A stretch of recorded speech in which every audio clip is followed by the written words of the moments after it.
Et si tu as remarqué que les hypersensibles sont plus réceptifs, enfin, ils sont plus facilement dans ces états modifiés ou... Alors effectivement, vu que déjà pour les personnes, enfin pour toutes les personnes, on est toutes les 2 heures déjà dans cet état. Mais c'est vrai que quand on est hypersensible, on peut avoir un petit peu plus que la moyenne des états modifiés de conscience. En fait, pour faire simple, c'est comme si là je te parlais et toi tu étais ailleurs, tu étais dans tes pensées. Bah, c'est ça en fait, c'est être là sans être là. Et c'est vrai que quand on est hypersensible, on est très stimulé par tout ce qui se passe, par les émotions. Donc, on peut très vite partir très rapidement, un peu plus que la moyenne. Oui, effectivement. J'ai souvent remarqué que j'ai une capacité à rentrer assez facilement en état de transe, donc c'est un Mm. autre type d'état modifié, mais c'est... Bah, en fait, oui, oui, la transe, ça fait partie effectivement de l'hypnose. Après, c'est vrai que j'en parle pas forcément. Enfin, pour les personnes qui connaissent, ok. Après, pour les personnes, par exemple, débutantes, j'évite d'en parler parce que, enfin, comment dire, ça peut faire peur. Par exemple, juste déjà l'hypnose, tu vois, ça fait enfin, il y a certaines personnes qui ont peur parce qu'ils assimilent à l'hypnose de spectacle. Mais effectivement, la transe, ça fait partie de l'hypnose. Et donc, tu m'as parlé d'un atelier que tu organises tout bientôt, là, c'est en fin de semaine. Oui, oui, bah, c'est le 27. Donc là, quand on est le 22, donc c'est dimanche. Ça passe tellement vite. Samedi, pardon. Ça me dit un Donc truc. samedi à 17 h. Donc il y a un atelier sur l'hypersensibilité et comment faire une force. Donc c'est un atelier d'hypnose.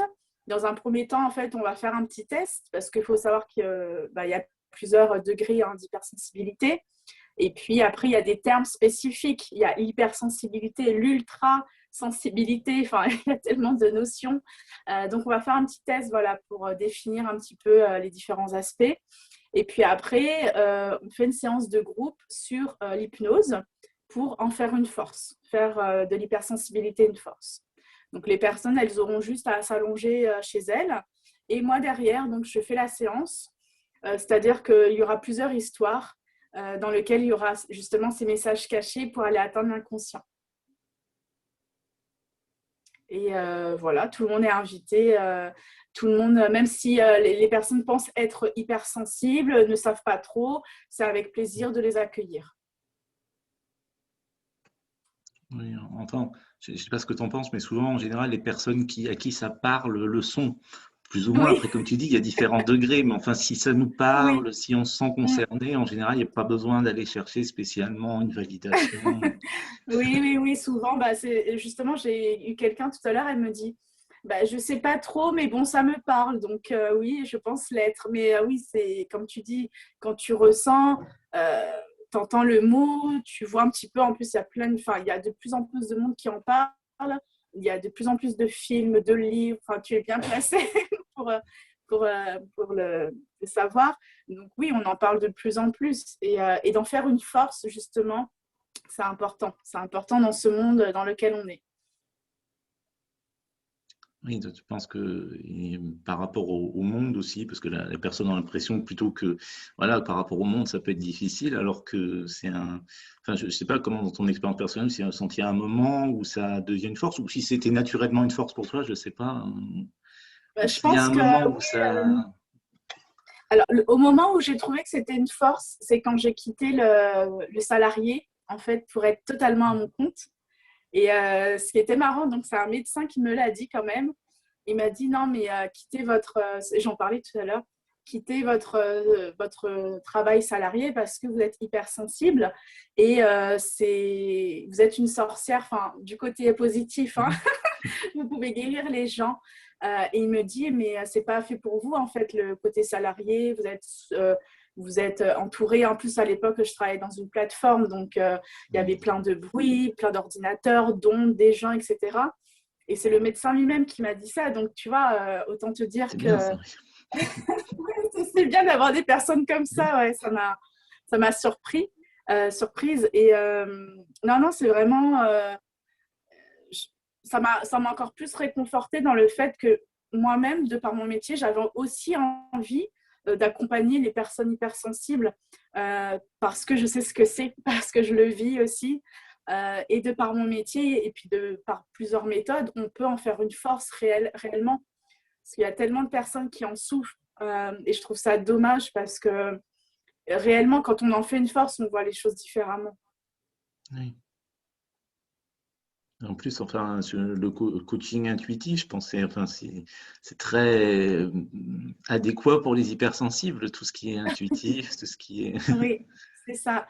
Donc, comme tu fais bien de le souligner, donc il y a le côté hypnose et le côté coaching intuitif. Donc, j'accompagne aussi les personnes vraiment dans la guérison de l'enfant intérieur.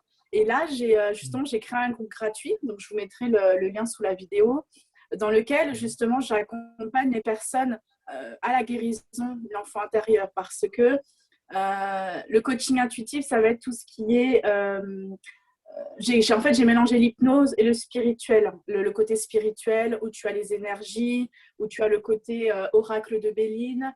J'aime beaucoup les plantes médicinales, les plantes sauvages. Donc, tout ça mélangé, ça fait du coaching intuitif. Et la guérison de l'enfant intérieur, c'est vraiment pour permettre aux hypersensibles, justement, de pouvoir gérer les émotions, d'avoir plus confiance en eux, de pouvoir gérer le stress, parce que ça, c'est quelque chose aussi, de pouvoir mieux dormir, de pouvoir... on peut faire tellement de choses. Il y a vraiment pas mal de choses à faire. C'est génial de travailler sur l'enfant intérieur comme ça. En plus, enfin, j'ai toujours cette image un peu que l'hypersensible, souvent quand il le vit pas bien comme ça, et c'est effectivement le côté peut-être, enfin, enfant intérieur, enfant qui est pas, enfin, qui a besoin d'être rassuré sur par rapport à ce qu'il ressent, par rapport à voilà toutes les sollicitations extérieures et son rapport au monde.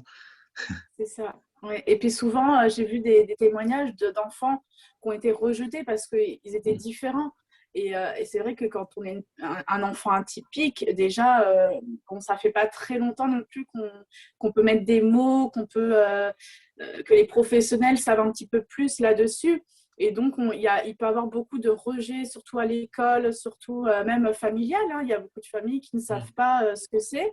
Et donc, on peut être rejeté. Et le fait de les accompagner, c'est vraiment important. Enfin, je trouve que ouais, c'est la guérison de l'enfant intérieur. Pourquoi je me suis spécialisée dedans? Parce que je trouve que c'est la base. C'est vraiment la base. Quand tu guéris ton enfant, tu guéris de tes blessures du passé. Tu fais aussi de ton passé une force aussi.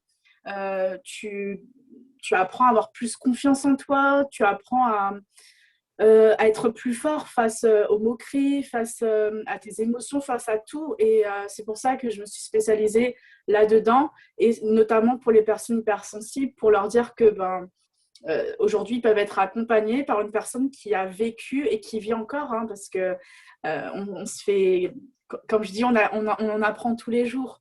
Donc, on en apprend tous les jours, on grandit aussi tous les jours.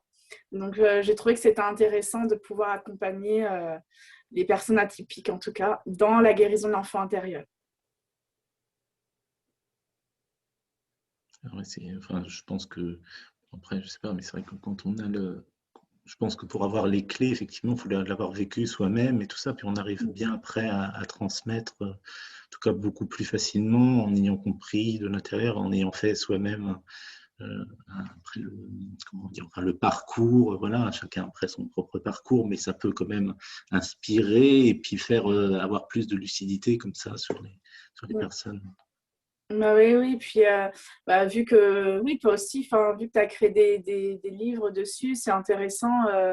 D'ailleurs, oui, si tu peux nous en dire plus, parce que par rapport au fait que, par rapport à l'hypersensibilité, si, voilà, pour nous en dire un petit peu plus par rapport à tes créations, ce que tu as fait justement par rapport à ça. Moi, ça m'intéresse aussi de savoir. Voilà. Par rapport au livre, tu veux dire? Oui, par rapport au livre que tu as fait sur l'hypersensibilité. Ben le livre, ouais, enfin au départ, c'est un projet un peu ambitieux et à la fois, enfin, c'était un petit peu d'aller chercher toutes enfin, mon expérience et puis l'expérience de toutes les personnes hypersensibles que j'ai côtoyées avec l'association, et d'arriver à essayer de dégager un peu, voilà, tous les endroits où ça pouvait être plutôt un cadeau, et puis essayer de déjouer un petit peu les pièges ou les mésententes qu'il peut y avoir sur le sujet, mais en faisant un peu pour chaque catégorie de la vie, c'est-à-dire le côté familial, familial, le côté sentimental, le côté professionnel. Donc, je voulais faire vraiment un livre qui épouse un peu toutes les différentes sphères de la vie quotidienne et la vie aussi du parcours de vie. Et puis, assez rapidement, en fait, quand j'ai commencé, j'étais sur le point un peu de finir le livre. Je me suis dit, ça ne ressemble pas vraiment au livre que je voulais écrire parce que je n'ai pas d'enfant et je suis un homme. Donc, il disait, il me manque un regard de femme et il manque un regard de parent. Donc, c'est pour ça que j'ai demandé assez rapidement, finalement, à une amie romancière hypersensible qui écrit des livres très talentueux avec des personnages très présents, très vibrants. Et donc, je lui ai demandé de rebondir sur ce qu'elle voulait dans le livre et puis de rajouter un chapitre sur la parentalité et sur le lien avec les enfants. Et donc voilà, du coup, c'est un livre qu'on a signé à 2. Et voilà, c'est le trésor de l'ultrasensibilité. Alors, c'est ultra plutôt, mais alors ça, c'est parce que, oui, avec Saverio Tomasello, on pense que le côté ultra est plus en général. Hein. Enfin, c'est d'après des études qui ont été faites. Et un mot qui sonne plus positif aux gens que hyper. Oui. Après, ça se débat. Hein. Je pense que chacun a sa sensibilité sur ses Oui, sensibilités, justement. Et voilà, c'est pour ça que c'est plus ultra qu'hyper. Mais après, ça aurait pu être aussi hyper. Quoi. Oui, parce que les deux, c'est pareil, en fait. Parce que, tu sais, maintenant, il y a des nouveaux termes qui se font. Alors, donc, du coup, c'est pareil, en fait, les deux. Enfin, ultra et hyper. C'est juste au niveau de la consonance, c'est ça? Moi, je ne vois pas vraiment une différence, effectivement, entre ultra et hyper. Après, d'après une étude qui a été faite, oui, c'est reçu plus positivement de parler d'ultrasensibilité que d'hypersensibilité. Je ne sais pas trop pourquoi, parce qu'effectivement, ça me semble assez… Et donc, l'ultrasensibilité, on englobe plus facilement le côté empathique. Mais je ne sais pas trop pourquoi étymologiquement, parce qu'effectivement, ultra et hyper, ça me paraît assez similaire. Je ne vois pas une notion étymologique particulière. Je ne vois pas une Après, nuance je pense que étymologique particulière. Mais… je pense que c'est, tu sais, tous les ans ou tous les mois, enfin, tous les ans, en fait, ils inventent toujours des mots. Je pense que ça peut être ça aussi. Ah ben, y a beaucoup de mots, oui, ça c'est sûr que enfin, surtout dans les pays francophones, on a vraiment beaucoup de mots autour de toutes ces choses-là. Et c'est… Après, donc, l'hypersensibilité, oui, c'était le fait aussi, enfin, l'objet du livre, bon, c'était de le montrer de manière très positive, parce que c'est vrai que jusqu'à encore il y a quelques années, c'était vraiment très, très rare. Bon, déjà, il y avait assez peu d'ouvrages sur l'hypersensibilité, et en plus, assez peu d'ouvrages qui étaient sur l'aspect positif. Donc, c'était vraiment l'idée, c'était d'écrire ça pour voilà, avec le trésor, par exemple, dans le titre, mais vraiment voir le côté, comment on peut dégager le côté positif. En m'appuyant sur pas mal mon parcours de vie, en plus, où je l'ai vécu tellement de façon négative à l'adolescence, dans mes jeunes années, et maintenant, je le vis tellement plutôt positivement que voilà, je peux voir un peu les deux aspects, puis donc dire comment, en plus, on peut, à un moment, shifter, et puis ne plus subir et voir les choses différemment, ne plus être en incompréhension ou en rejet, enfin, c'est pas vraiment un rejet, mais enfin, on se bat contre quand même, avoir l'impression que c'est quelque chose Si, quand même, c'est une sorte de rejet. Et de l'accueillir et de faire avec, et du coup, d'avoir une force, hein, comme tu dis, d'en faire une force, de vivre comme une force. Et voilà, l'idée, c'était ça. Puis aussi, c'est vrai qu'il y a aussi… Bon, après, ça dépend, mais il y a des personnes chez qui c'est pas bien clair parce qu'ils pensent que l'hypersensibilité, c'est que les émotions, d'autres au contraire qui pensent que c'est que le ressenti sensoriel. Et donc, le livre aussi, mais bon, je suis vraiment pas le seul à dire ça, c'est même la tendance plutôt globale, mais à bien dire qu'il y a les deux, quoi. C'est pas à bien définir, oui. l'autre, il n'est pas question que d'émotions, il n'est pas question que de sensoriel, il y a vraiment les deux qui sont liés et qui fonctionnent de manière plus réactive et plus… C'est chouette. Je prendrai un ouvrage que tu me dédicaceras alors. Avec plaisir, à l'occasion. Bon, c'est chouette, en tout cas. Ça me fait vraiment plaisir hein, d'être là. Ouais. Et de présenter vraiment ton association, c'est vraiment, comme je dis toujours, un honneur, hein, vraiment. Merci. Merci beaucoup. C'est toujours un honneur aussi d'avoir qu'une personne comme ça soit dans l'association et représente et rentre dans la famille de l'hypersensibilité déjà, puis de surdouessance particulièrement. Mais c'est vrai qu'il y a beaucoup Oui. de liens. En plus, le lien, je ne sais pas ton expérience là-dessus, mais c'est vrai que le lien entre hypersensibles, en général, il est beaucoup plus authentique et on arrive à avoir beaucoup plus de confiance et de profondeur, je trouve, dans les relations que… Voilà, je ne sais pas ce que tu en penses, ils ont vécu là-dedans, mais euh, je suis toujours étonné assez, moi, de la manière dont… parce que si je pense à avant, bon, j'ai aussi changé depuis, mais si je pense à dans d'autres sphères comme ça, plus généralistes, on va dire, euh, voilà, il y a- enfin, on se comprend assez facilement, il y a quelque chose qui Oui. s'installe, hein, une Ben, c'est coopération, pour ça. C'est pour ça que j'ai vraiment voulu me diriger vers, enfin, accompagner les personnes hypersensibles parce que je trouve que quand on se parle, ben, on se comprend en fait. On se comprend parce qu'on vit on vit certainement les mêmes choses. Donc, c'est vrai que c'est beaucoup plus. Après, il y a des degrés quand même, hein, il y a quand même des degrés, Mm. mais globalement, on vit quand même les mêmes approximativement les mêmes choses. J'avais par contre quelqu'un qui m'a posé la question tout à l'heure, comment est-ce il existe par exemple des tests ou des choses, tu sais, pour savoir si souvent on peut associer l'hypersensibilité au potentiel, etc. Est-ce que, voilà, on m'a demandé s'il y avait des tests particuliers, est-ce qu'il y avait des choses que dans ton association vous proposiez? Il y a un peu de choses, c'est-à-dire si c'est vraiment que sur le plan sensoriel, émotionnel, il existe des tests, mais bon, c'est des questionnaires, hein, le test d'Hélène Aron, par exemple, et il y en a un aussi de l'Observatoire de la sensibilité créé par Saverio Tomasella, mais ce sont des questionnaires, en fait, puis en fonction des réponses, on peut dire, oui, bah, il semblerait vraiment que vous êtes, euh, voilà, ou potentiel sensible, ou hypersensible, ou ultrasensible, peu importe le nom, mais enfin voilà. Et si c'est l'aspect après quotient intellectuel QI, donc là on parle plus souvent du haut potentiel, donc le potentiel intellectuel, bah là ce sont des tests de QI. Voilà, bah moi on m'a fait passer celui pour enfants, le WISC quand j'étais enfant. Et sinon, effectivement, oui, il y a une personne dans l'association, donc Pascal Michelon, qui propose des tests voilà, de QI. Mais après, c'est vraiment pour l'aspect, enfin le QI est critiqué après. Mm. Et puis c'est suivant les, enfin je veux dire aussi, ouais, enfin suivant si c'est le test adulte, le test enfant, c'est un peu différent, mais c'est quand même plus orienté sur l'aspect intellectuel, ce qui fait certaines critiques que maintenant. Oui, Mais parce que j'avais lu que du coup, les hypersensibles, pour ce test de QI, c'est pas, comment dire, on peut pas vraiment. Enfin, dans les personnes hypersensibles, quand ils font le test, apparemment, il y a certains points où ils n'arrivent pas à aller jusqu'au bout ou autre, et c'est pas démonstratif. C'est ce qu'on m'avait dit aussi. Alors, je sais pas. oui, bah, c'est-à-dire déjà les personnes, enfin, tout dépend un peu du cadre, mais c'est vrai que s'il y a un cadre un peu stressant, et puis bon, le test, normalement, c'est pas juste un test comme ça, il faut que ce soit pris dans le cadre d'un entretien, d'un échange, et c'est passé à une personne qui fait passer un peu vite et tout ça, ça peut être un facteur de stress et tout, donc Ah effectivement, bah, ça, le oui, oui. résultat va pas être représentatif.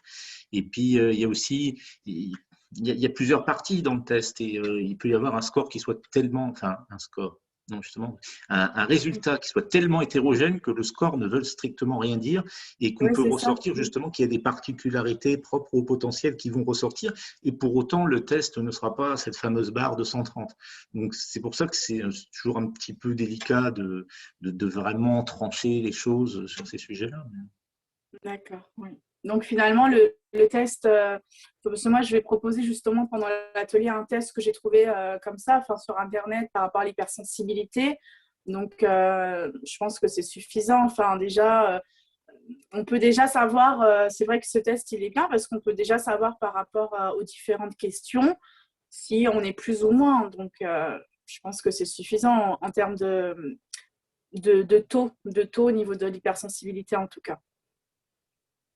Oui, bon, au niveau de l'hypersensibilité, je pense effectivement que déjà, quand on dit, comme on disait tout à l'heure, quand on se sent concerné, quand en général, il n'y a pas, enfin, si on se sent concerné, forcément, on a une sensibilité particulièrement développée. Après, comme tu peux dire, il y a des degrés, c'est sûr, mais c'est que ça, le sujet va nous parler. Puis quand on parle de l'hypersensibilité, c'est vrai qu'hyper, c'est un mot un peu extrême. Quand on parle des gens à la sensibilité haute, on veut dire, on parle de 30% maintenant dans les dernières études, en plus de 30% d'hypersensibles dans l'humanité. Donc, on est quand même on est quand même un bon nombre. Et puis, et le test, effectivement, bah oui, ça peut être un bon outil pour vraiment valider, parce que si des fois on a besoin, oui, mais quand même, je voudrais savoir, tout ça, effectivement, c'est bon. Après, ça peut ne pas être reconnu très scientifiquement, parce qu'on va dire, oui, c'est un questionnaire, donc un questionnaire, ça peut être orienté, tout ça, mais ça peut être effectivement un bon outil pour se confirmer, hein, quelque chose Oui. qu'on ressent, mais que, voilà, là, on a un peu plus de matière en disant, oui, effectivement, j'ai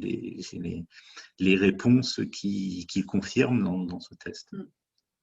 Alors, en tout cas, voilà, moi, c'est ce que je vais proposer, comme je disais, en premier temps, samedi, pour déterminer voilà, le taux d'hypersensibilité suivi de la séance d'hypnose.